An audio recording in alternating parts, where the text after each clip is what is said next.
All right, Alex, off we go. Okay. All right, it is now my privilege to bring to you Mr. Alex Lawson and his paper of rights.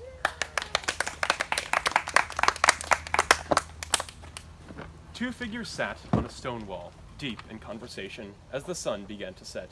The dim orange on the horizon, like that of a dying fire in the distance, was quickly fading from view. Soon, it would be replaced by a symphony of color, as the orange light would morph into purple, and then be replaced with the stark blackness of the night sky.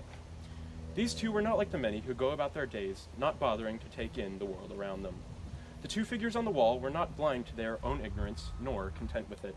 Rather, they acknowledged it, and pursued many a discussion into many a topic, so that they might slowly eat away at the infinite unknown. As the figures sat, they paused to appreciate and examine the last breath of dying light before them. The two figures were in fact two young men, whose names were Alexo and Timeo. After a length of silence, Alexo drew in a long sigh and turned toward Timeo. He spoke into existence a new course of thought which had just blossomed in his mind. "What if men have no rights?" Alexo asked. "What exactly do you mean by the question, what if men have no rights?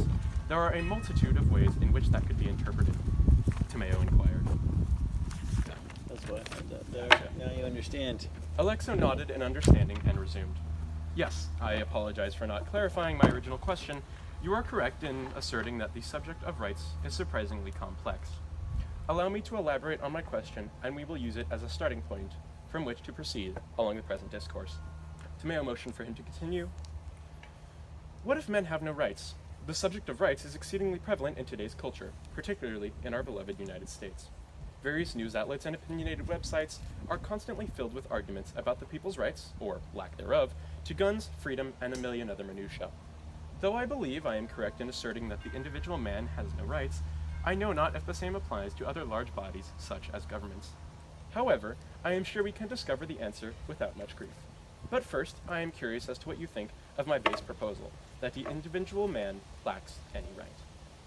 "I see," Timeo replied. "I understand better the implication of your question. My first instinct is to be skeptical of such a seemingly outlandish claim.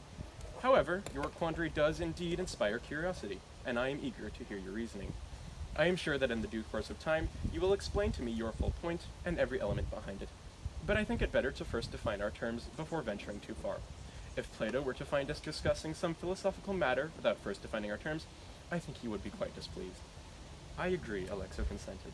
"And now that you mention it, I am not sure if I actually know what a right even is. Clearly, if we wish to determine if men have rights, we must first understand what rights are. As such, allow me to first define the term right, and then let us discern how rights are generally understood. Now, the word right has many definitions, but in particular, we are interested in the specific definition which states that a right is something to which one has a just claim, or something that one may properly claim as due. Am I correct in saying this?" "I believe you are," Timeo agreed. "Even so," Alexo declared, "this definition still leaves a great deal unanswered. For instance, what is a just claim? Well, we could sit here and debate the meanings of these various words like justice and what is just, which is another very lengthy discussion. I think it best we simply utilize their dictionary definitions for the sake of brevity." Timeo nodded, and Alexo continued. "So, we understand that a right is something to which one has a just claim. But again, what is a just claim? Just, as an adjective, is defined as acting or being in conformity with what is morally upright or good, and a claim is a demand for something due or believed to be due. Finally, a demand is an act of demanding or asking, especially with authority. However, both claim and demand have definitions which state that to claim or demand something is to ask for it with right. At a certain point, language begins to loop back upon itself since words are defined by each other. Short of doing anything ludicrous like exploring the multilingual and cultural origins of our terms to better understand them, I believe we shall be fine in sticking to the definitions provided. As such, I would be willing to say that an expanded definition of right would read as follows. A right is a morally upright demand, within one's authority, that something is due to him. Upon further dissection, I believe that a right is composed of three parts, and expanding upon them might make the definition of a right easier to grasp. The first component of a given right is the who has the right and is benefiting from it. The second is the what does the right do? And the third is the why does the right apply? On a side note, It is important to remember that a right is never a thing in itself. A right is something that is applied. You do not just have a right, you have a right to something. Anyway, the definition and explanation of rights that I have just presented to you is my best guess at the truth. For whatever reason, the subject of rights is incredibly convoluted, and different people all seem to have different ideas of what exactly constitutes a right. So, my friend, are my definition and explanation adequate for our discussion? Yes, with Plato's irritation properly quelled, I believe you may continue, Tomeo answered. Of course, Alexa said with a playful bow. The way I see it, the idea of rights can be applied to any number of scenarios, but for the purposes of this inquiry, I would like to focus on three major types of rights: universal rights, God rights, and governmental rights. I think I should first like to address universal rights. That all sounds very agreeable to me, Tomeo articulated. Please, do proceed. For years, Alexa began, there has been one phrase in one document that has irked me, and it was this very phrase that inspired my query into whether men have rights or not. The document is that which first declared our freedom in the United States, the Declaration of Independence. If you will remember, the Declaration states expressly that we hold these truths to be self-evident, that all men are created equal, that they are endowed by their Creator with certain unalienable rights, that among these are life, liberty, and the pursuit of happiness. This excerpt from the Declaration introduces a particularly unique type of rights, which are not only unalienable, but are also endowed by the Creator.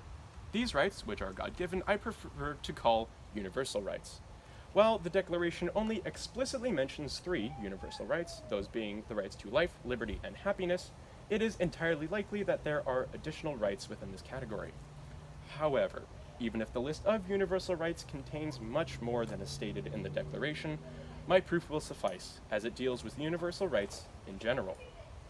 To begin my proof against such universal rights as proposed in the Declaration, I would like to refer back to my expanded definition of rights. A right is a morally upright demand within one's authority that something is due to him. As I stated originally, I believe that the individual man, in fact, lacks any rights. The Declaration of Independence proposes that men are endowed by their Creator with certain unalienable rights, and these include life, liberty, and the pursuit of happiness. I believe that the idea of universal rights is a fallacy, and further, that it is a concept based on human sin and selfishness.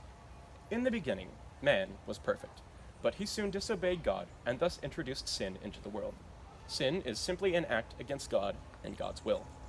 We have been told over and over again in church that we owe a debt to God so immense that we can never hope to pay it back. And this is why we required a perfect Savior, Jesus.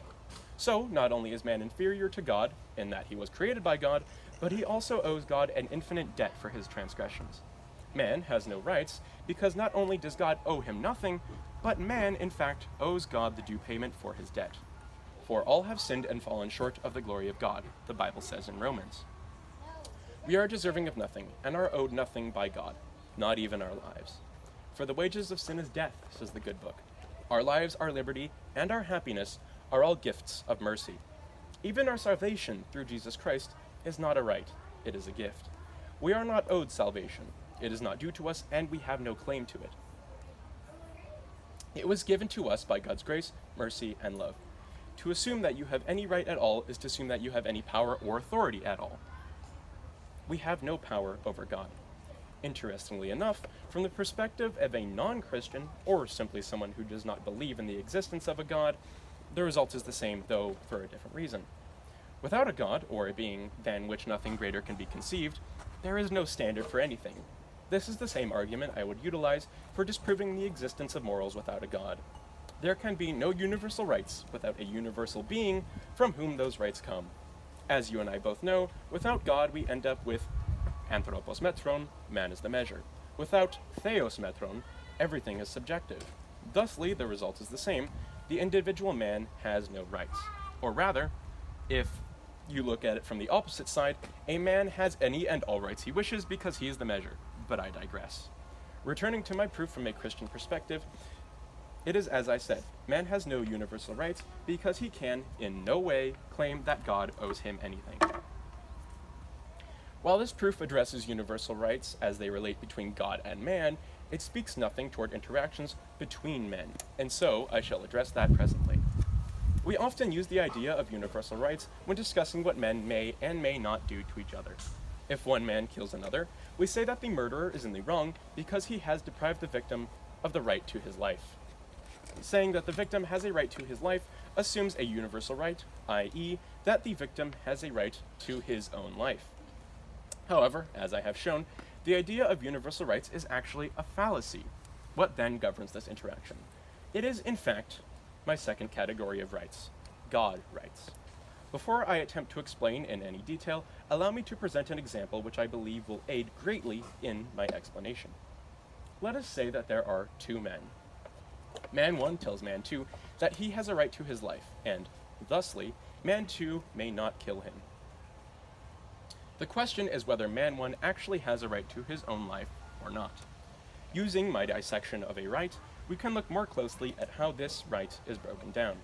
In this scenario, Man 1 is the who, and Man 1's life is the what. If you will remember, there is also a why, and in this case the why is God's law, since he expressly tells us in the Bible that murder is wrong and is a sin. Yet, I ask again, does Man 1 have a morally upright demand within his authority that something is due to him, namely his life? I would say that he does not. It is indeed mandated by God that Man 2 may not kill Man 1. And therefore, the demand of Man 1 is technically morally correct. But ultimately, the following of this law is an act of obedience to the one who made the law. So, Man 1 does not have the authority to claim this as due. Even though the claim is correct, Man 1 does not have the authority to demand that it be followed. Thusly, in this scenario, Man 1 does not actually have a right to his life, even though God tells Man 2 that he cannot kill Man 1. Instead, God has a right to Man 2's obedience, which results in Man 2 sparing Man 1's life. Universal rights are a complete and utter fallacy, and any interaction, like the one I have just described, is instead governed by God rights. In essence, God has given us a multitude of commands in the Bible, and to disobey them is a sin. God is our Creator and our Lord, and we owe him our obedience. In other words, God has a right, or a morally upright demand within his authority, that our obedience is owed to him. In any interaction between men, it is not that each man has a right to be treated with respect or what have you, but it is instead that all men owe their obedience to God. And the result of obeying God is that men treat each other in the way mandated by God.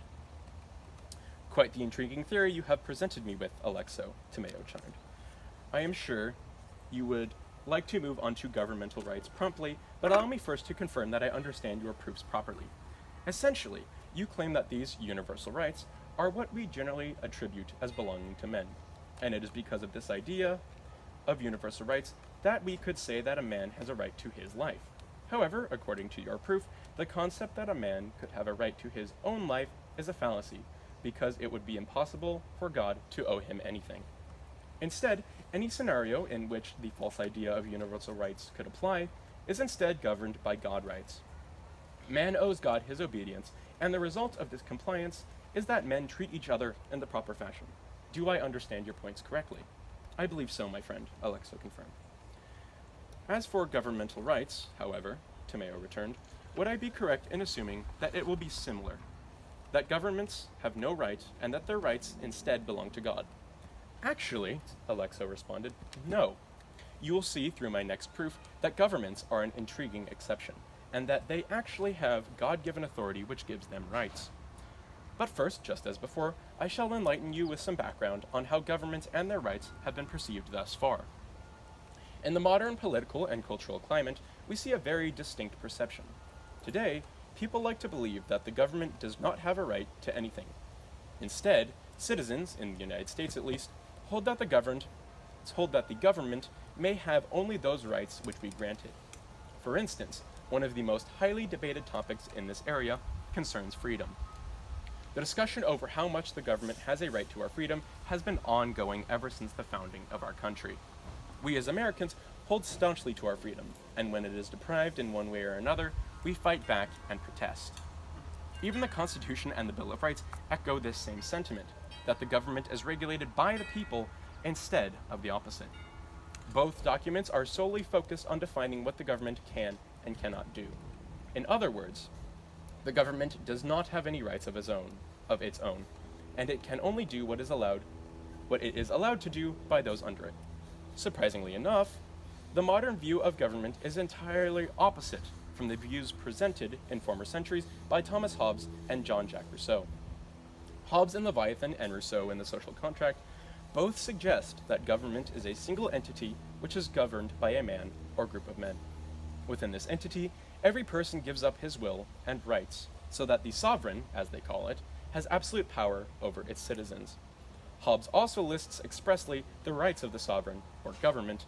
These are the power to coin money, to dispose of the estate and persons of infant heirs, to have preemption in markets, and all other statute prerogatives may be transferred by the sovereign, and yet the power to protect his subject be retained.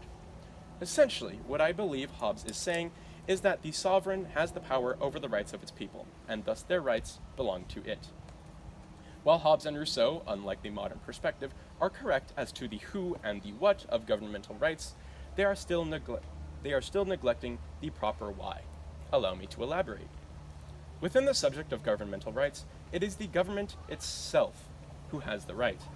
Additionally, whatever the government mandates citizens should or should not do is the what. However, a right is only valid if it has a proper why, as, according to my definition, any right must be morally upright, and the one expressing the right must have the proper authority. As with my proof on universal rights, my proof for the correct interpretation of governmental rights will come from the Bible. I cannot remember the book, but of course we both know the classic, "Give unto Caesar what is Caesar's, and give unto God what is God's." Further, the real nail in the coffin is Romans 13. Let everyone be subject to the governing authorities, for there is no authority except that which God has established. Consequently, whoever rebels against the authority is rebelling against what God has instituted. The one in authority is God's servant for your good. They are God's servants. Therefore, it is necessary to submit to the authorities, not only because of possible punishment, but also as a matter of conscience. The Bible states bluntly that we are to obey the government. Governments have God-given authority over us. Thus, as much as I do not like the prospect, governments do indeed have rights, and those rights encompass the citizens. We owe to our government our obedience by order of God. Of course, this is not to say that if a government were to instruct its people to commit an act against God, that the people should do so, because even though governments have authority over us, God has authority over everything. Thus, in a similar way to God rights, governments have a right to our obedience. Again, governments only have this property because God specifically gives them the authority to do so. Therefore, if the government mandates that you must drive the speed limit, you must follow that law, even though there are no speed laws given in the Bible. Though I too hate to admit the sovereign authority of the government, mused Timeo, one cannot argue with the Bible. It states just as you say, that we are to be obedient to our governments because they have God-given authority, and rebelling against the government violates their God-given rights. As Americans, we like to believe that if the government infringes on our freedoms, that we have a right to rebel and protest and the like. But it would seem that such an action is sinful. Well, Alexo, your definition of what a right actually is, and your proofs for how that applies to the various scenarios, are quite unique. I am sure there is a proverbial chink in the armor of your theories, but at the moment I cannot find one. As such, allow me to at least ensure that I understand your points with the utmost accuracy. Alexo gestured for him to continue. By expanding on the dictionary definition of rights, you suggested that a right is a morally upright demand, within one's authority, that something is due to him. Further, a right is composed of three parts, a who, a what, and a why. Taking this idea, you then applied it to three perceived types of rights, two of which are real, and one of which is actually a fallacy. Universal rights assume that men inherently have rights that are endowed to them by God. But you stated that this is actually incorrect because of the impossibility that God could ever owe man anything. Universal rights theoretically govern relations between God and man, but also one man and another. However, rather than one man respecting the right of another, he instead respects God's right to his obedience, and the result of that obedience is actually what dictates relations between men. Governmental rights, on the other hand, are unique in that God specifically gives governments authority, and thus they too have a right to our obedience. even if they mandate laws which are not specifically given by God. As long as such laws given by the government do not violate the mandates of God, then we are bound to follow them. Is that right? Alexo nodded in understanding, and the two continued to talk long after the sun had disappeared from view, and its glorious light had been replaced by one more eerie yet soothing, that of the moon. The two dismounted the wall, said their final salutations, and went their own ways. However, it would not be long before the two would meet, sit upon that wall, and plunge again into life's great mysteries.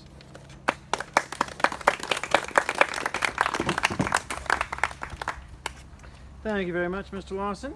All right, you seemed in your paper to argue that there really are no rights but those that are expressly granted by God. And so when we speak of people saying that we have a right to this, we have a right to clean water, you say, well, has God said that you have a right to clean water? And then looking at Romans 13, you argued that in Romans 13 it says that we are commanded to obey the government, and so in that sense the government has a right to demand our obedience. Is that basically the outline of your argument? Yes, that sounds about correct.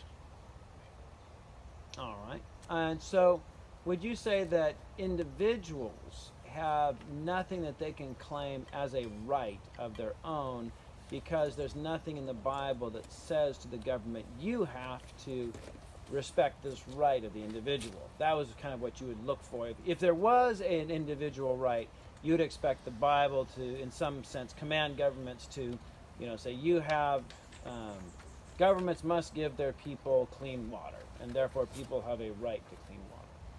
Yeah, I would say that would be the case. If it's something specifically mandated by God, then yes, it would be something that governments would owe to their people. Mm-hmm. I was trying to think. John Locke makes an argument. I don't know if I'm going to get the argument totally clear, but if you remember his Polyphemus Den argument, where Yes. Locke was arguing against people who said that there's a sort of absolute expectation on the behalf of government that men obey it, because it doesn't. If you remember at the end of Calvin says, if the government is coming after you to attack you, that the government is misgoverning you, that it's God's judgment on you, and your right as an individual is to take that as God's just punishment on your life. And so it's kind of no matter what the government does, you have a God-given obligation to obey what it does, or what it tells you to do. Now, John Locke, in contrast to Calvin, says, well, Polyphemus Den. Polyphemus was the government over Odysseus's men. He had them there under his power. And so what was his government over them to do? Well, to eat one of them, each one at a time. And that they have a right, to think of those men as having a responsibility to obey Polyphemus because he was the government. He'd taken over. He says that's just absurd. And then, so he's trying to argue that government doesn't have an absolute right. Mm-hmm. Now, the way you seem to lay things out is that you seem to say the only right that's possessed is by government. Locke develops more of an argument saying that individuals have rights because basically we are made by God, and that God made us to be, to live and to prosper, and the government is to serve us in that end. And if it's not doing that, the government isn't doing what it should do. Now, would you say that line of argumentation is insubstantial? Would you disagree with that kind of account of individual rights? That I as a being made by God, have been made to pursue life, liberty, and the pursuit of happiness. And if my government does not aid me in that, I have a right to say you're failing, and I can, I have a right to rebel from you.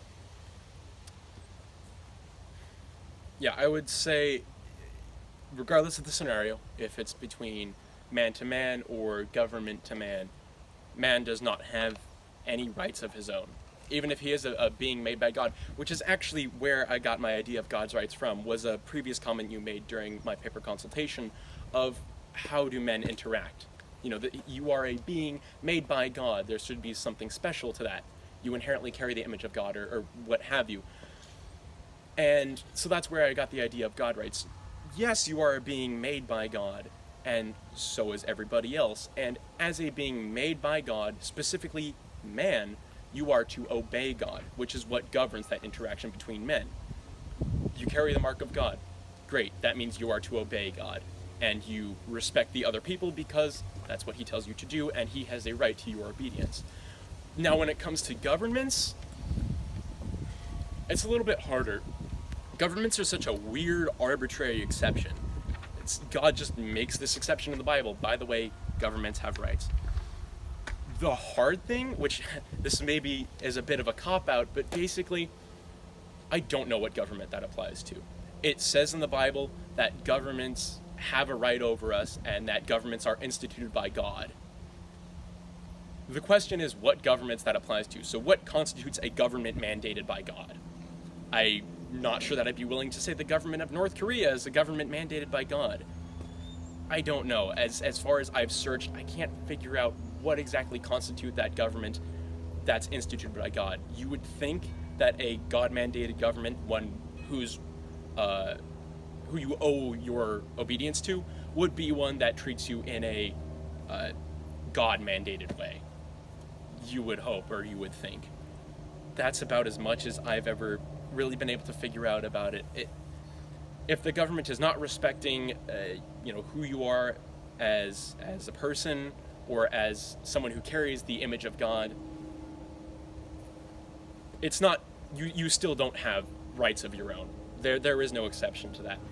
As to whether you would be able to say, hey, you should treat me better, that entirely depends on what constitutes a God-given government or not. And like I said, you would hope that in such case, you wouldn't have to say to that government, you need to treat me this way, because they would already. It's kind of a cop-out, but that's almost an entirely another paper discussing what is a God-instituted government. I hope that kind of answers your question. Yeah, it's certainly kind of working on starting to fill things in. What you were saying about just the question of what is a God-instituted government is a good question. And it seems like that John Locke argument, the Polyphemus Den argument, is one way of trying to say, you know what, not everything's a government. You know, Polyphemus comes in and, captures you in his cave and says, I'm your government now, do what I say and jump in my mouth because I want to eat you. That's kind of absurd. And there does seem to be some governments that have just been solely for the good of the government and have misused their people, at which point you say, this is not a government, this is just a kook with a gun. And so you can kind of get that argument seems to establish a sort of outer border of what government is not. Now, so coming back to the question of what government is and what its rights are, and if there would be the rights of an individual under a real government, I guess I want to come back to the question is that, can I say that I have rights because I am a glorious being made in the image of God? And, if you are going to take me and, put me in a gas chamber and use my skin to make lamps, I said, that's wrong. That's just wrong. And there are governments that do that to people, and to say, no, you cannot use, there are rights of man, and man has dignity, and that being a theological basis in man being created by God's image. So it seemed like what you were saying before, you would say that that's not individual rights, that's a God-given right because he has given you his image. That's kind of the idea, the position that you're taking? No. Like I said, man has no rights of his own. Even, saying I carry the image of God, therefore I have a right to be treated as someone given the image of God. However you want to put that, no. Man has no rights whatsoever. I'm simply saying that what governs the way men interact is that every single man, whether he obeys it or not, owes his obedience to God. That is the position we are in because of who we are and who God is. We owe our obedience to God. And it is a sin to disobey God. It says that in the Bible. That's how it works. So we owe our obedience to God. And in obeying God, you would respect that other person because that's what God tells you to do. In obeying him, you treat that other person as a person who carries God's image. But it's not that that person has a right to be treated that way. It's that God tells you to treat him that way, and you owe your obedience to him, and so you treat him that way. So it's like almost every right is a sort of God-mediated right. There are no rights except under the perspective of God. You could put it that way, yes. Basically, anything that God mandates you to do, you owe your obedience to him, and so then you do it. So, name anything that he tells us to do. Don't lie, don't steal, treat him with respect, honor your mother and father. None of those people have the rights to that, but God tells you to do that, and you owe your obedience to him, ergo, you do exactly that. All right, thank you very much. Other questions? Yes. So, one, great paper, very interesting topic. So, would not a man have a right to not be killed in the sense that it is a just claim that you not kill me if God tells you not to kill me? So if God tells you not to kill me, yes, you owe your obedience to him. And that is why I have a right. Because you have to obey God, and therefore you cannot kill me, so I have a just claim that you should not kill me. Yeah, you could try and think of it that way. And this is why I literally devoted a paragraph to defining what a right is. That's the thing, it gets really convoluted sometimes, and so I went straight to dictionary definitions. A right, per my expanded definition, which is just, defining the words that were in the definition. A right is a morally upright claim within one's authority that one may claim something as due. If you claim that you have a right to your life and thus I may not kill you, that's not a valid right. God owns your life. You don't own your life. Your body is on loan from him. You have no right to your life. You're not the one who created you. He created you. So you cannot claim that your life is yours. You cannot morally correctly claim that your life is yours. So in no way can you have a right to your life. God has a right to your life. And I would not kill you, as I said before, because I owe my obedience to him. Does that answer your question?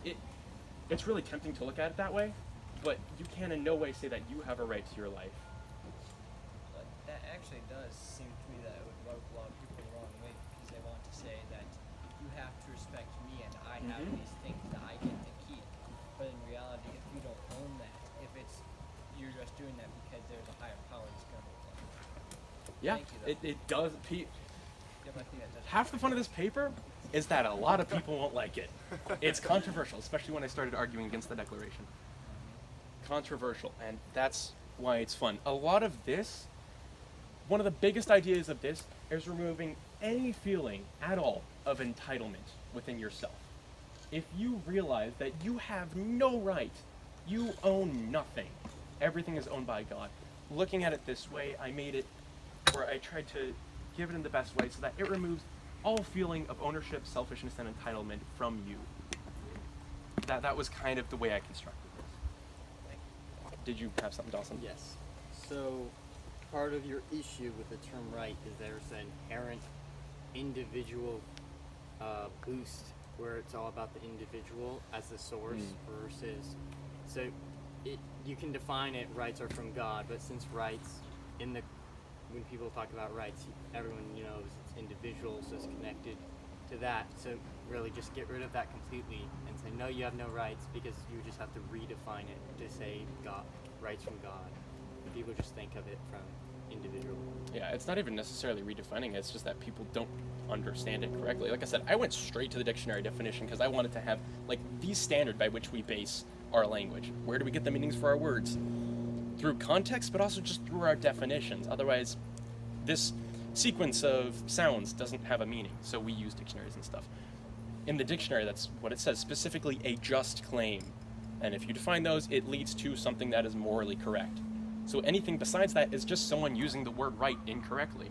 It's not even using a different definition, it's literally using the definition we have for right. It's just that whenever people use it in a different context and say, I have this individual right, they are using the term incorrectly.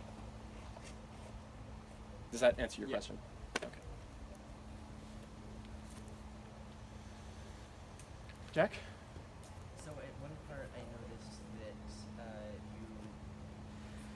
first said the right to happiness, and then later on you said the right to pursue happiness.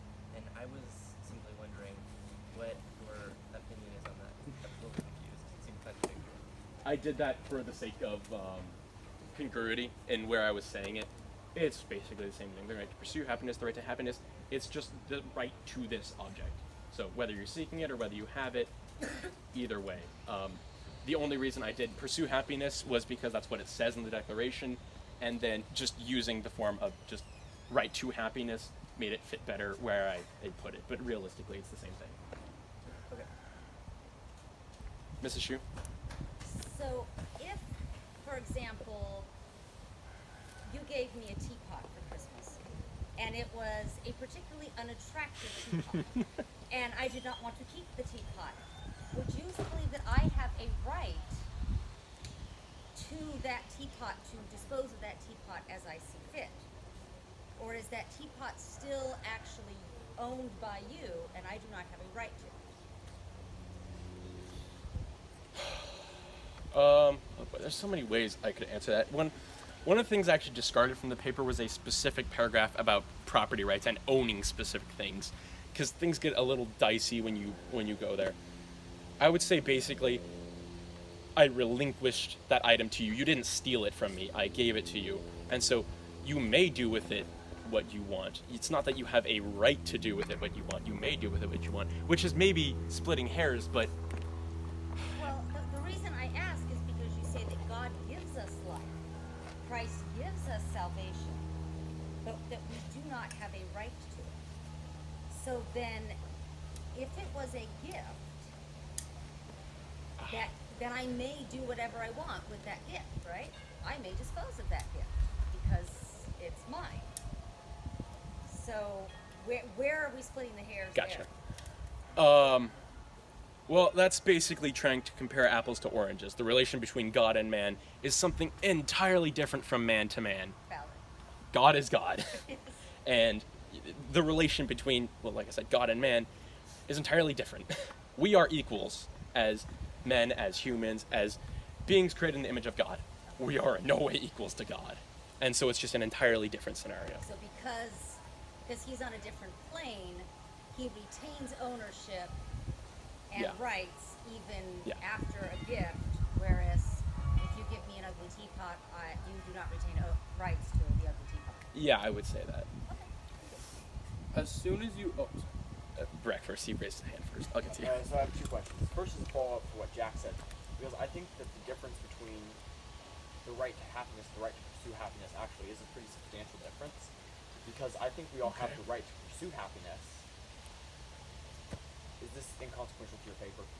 It doesn't. No, go ahead. It's a good question to answer, because you're actually kind of right there. We have the right to pursue happiness because we have the right, the ability to do what we want with our lives to an extent.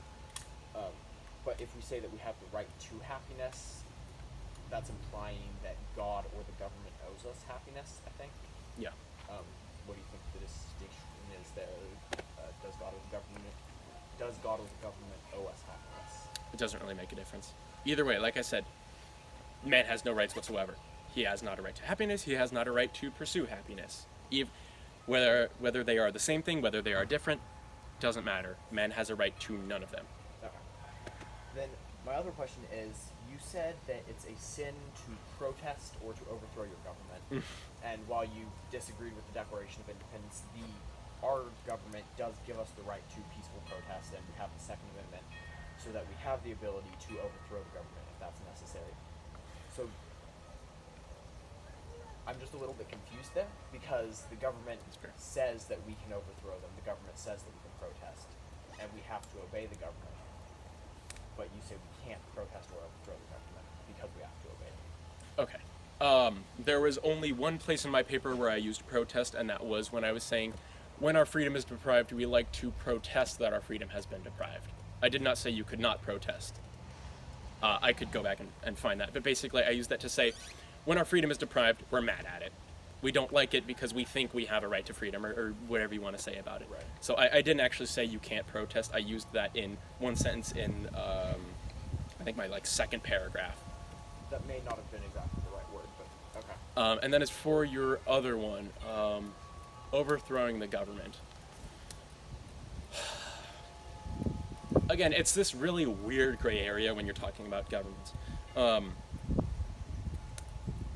No, actually, that totally works with actually the way I wrote this paper. So what I said and what I used Romans 13 to say is that you are to obey your government. I don't believe I actually said you can't overthrow the government.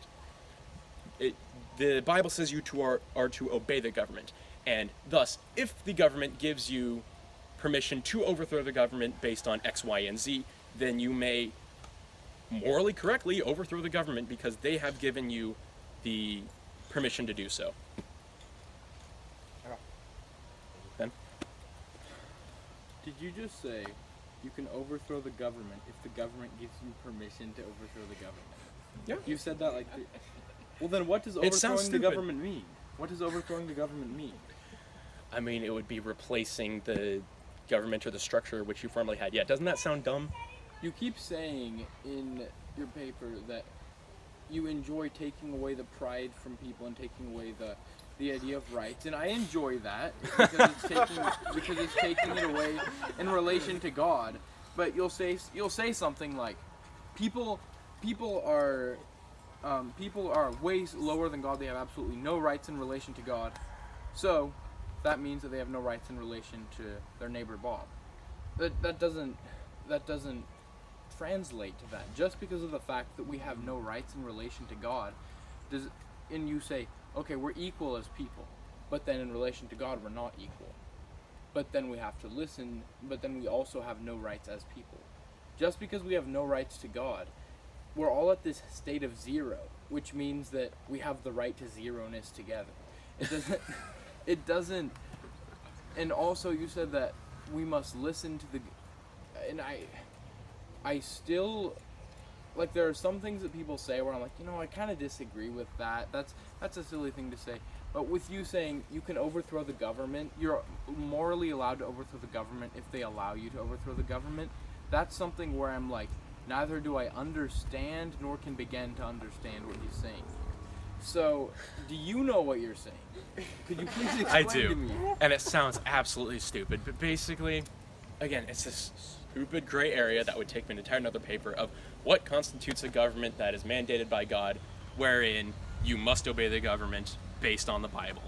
Again, I don't know what government that is. It would take me a whole nother paper to figure that out, but I'm saying whatever is this God-mandated government, whatever is this government that Paul is talking, or not Paul, I forget who wrote Romans, that it talks about in Romans, whatever that government is the one that you are obligated to obey.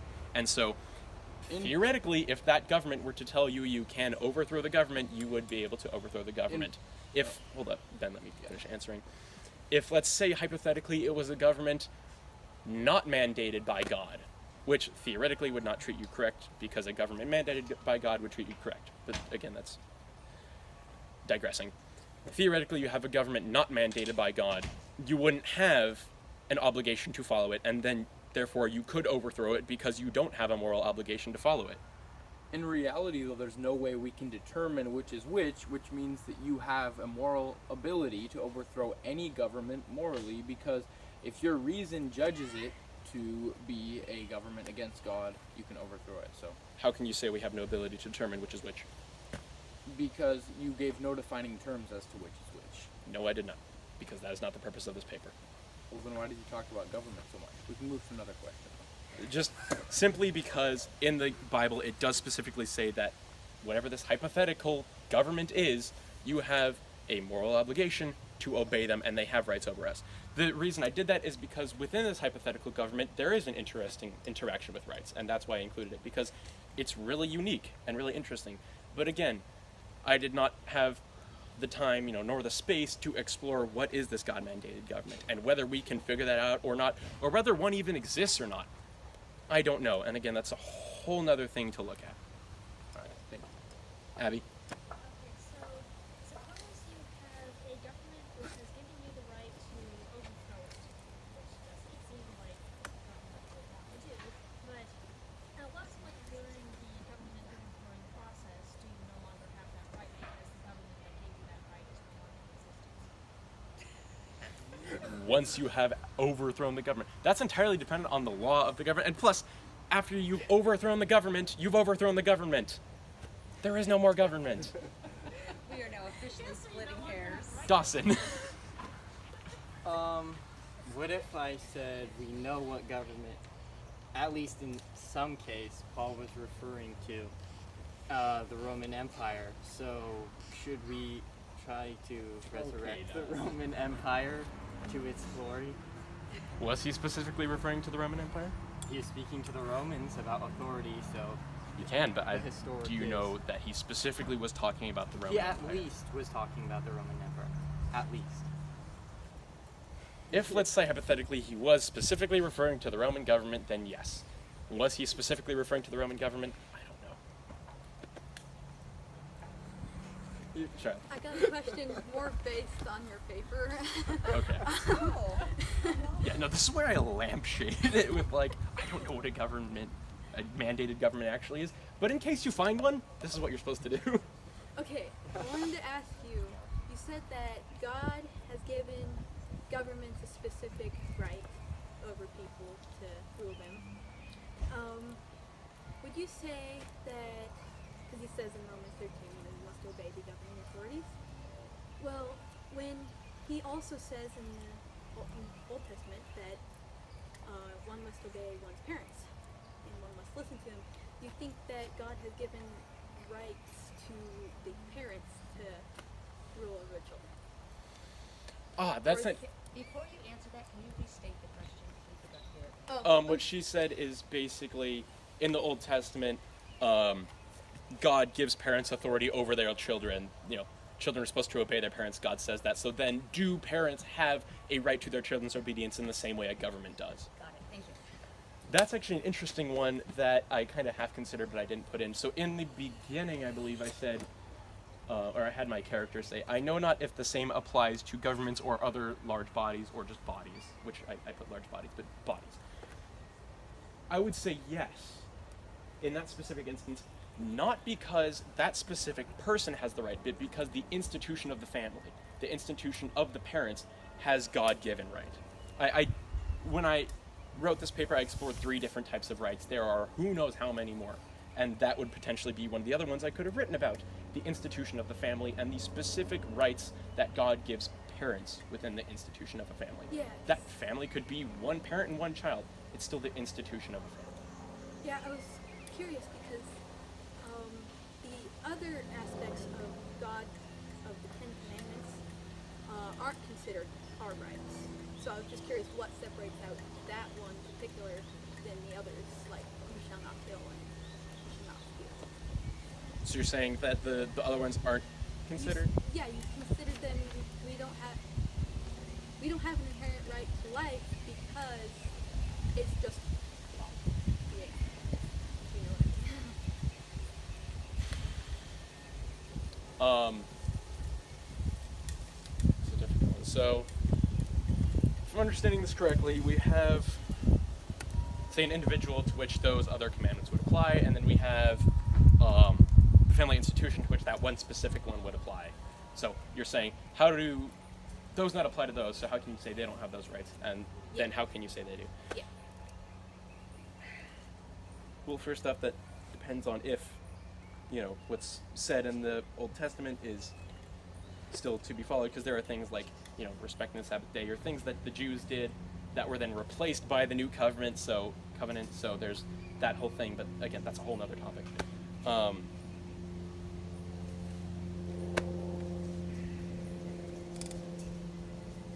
I was just curious on why, like, do not shout, you should not kill, and you should not steal aren't considered a right of Yeah, person.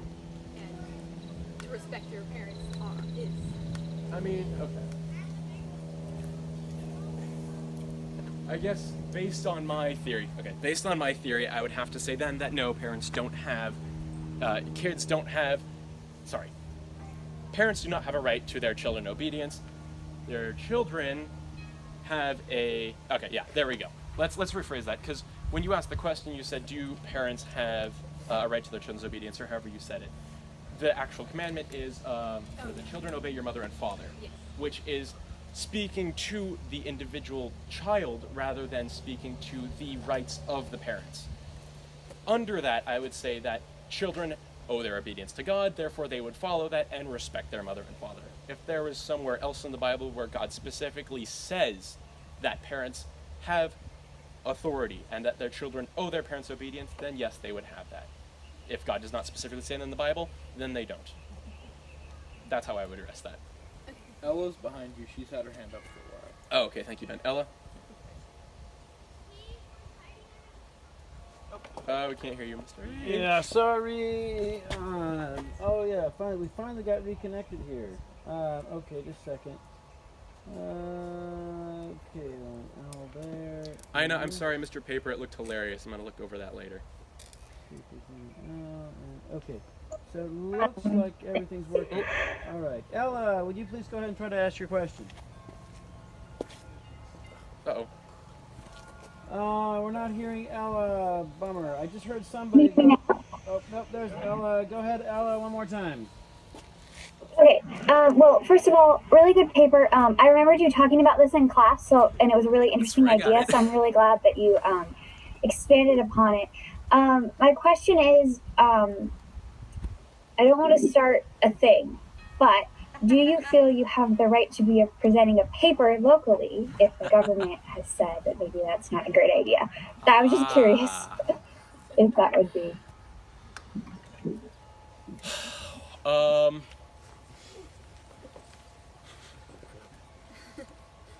I'm sure this is not going to Sorry, that was a mean question. No, but that's I completely was fair. Wanting to know your And take. I'm going to be a little mean back, but I don't actually mean that. What I mean is I'm going to use my kind of cop-out answer because here's the thing. I don't know if the American government is a government that fits that God-mandated description in Romans 13. I would have to figure that out and then give you an answer. If it is, then yes. Or sorry, if it is a God-mandated government that fits under that Romans 13 description, then no, I shall not be standing here presenting this paper if the government has ordered me not to because I owe my obedience to the government morally, because it says that in the Bible. However, if it turns out America is not a government that fits under this Romans 13 description, then I can stand here just fine. That entirely depends on whether the American government is a government that fits under that Romans 13. Again, that's a whole nother paper, and it's not a satisfactory answer, but that's, again, why I made that way, because that's a whole nother paper, and I didn't have time in this paper to discuss whether or not the American government or any government fits under that description. So, sorry, but that's the answer I have. I ask as like a follow-up, sort of in a different light, would there ever be a government, I know you don't quite want to go in this direction, but would there ever be a government that fits under that? And so if there aren't any governments, shouldn't we just assume that we have to obey those commandments that fall under, whether or not the government is perfect or not, just as we humans are not perfect? Surely governments are not going to be the same way. Yeah, I have no idea. Again, it depends on what it actually is. Is there theoretically any government that fits under that Romans 13 description? I don't know. I don't know if that is speaking to only a perfect government, which would, be theocracy or something, or a perfect government, whatever that would be. I don't know if such a thing could exist. And as to whether we should follow it, if they are or not, I would say no. It entirely depends on whether or not said government or any government fits under that description. You should not assume that the Bible tells you to do things without it actually telling you to do them. So if you figure out and then apply exactly what the Bible says and say, this government fits under this Romans 13 description, then yes, you should absolutely obey it. But if it does not, no. And I guess I understand what you're saying. So if we don't know, then what should we do by default? Is that kind of what you're saying? Yeah, how can we ever assume that? And if if it's really hard to figure out, how should we know when we should be obeying or not? I don't know. Okay. My best advice, go home and spend a couple of hours figuring out if you should obey your government or not, and if it falls under Romans 13. So figure it out. Thank you for your answer. I appreciate it. Government's I think getting a Anna little has bit a dicey. question too. No, thank you for your questions, though. Oh, there's so many. Karsten, I haven't heard from you yet.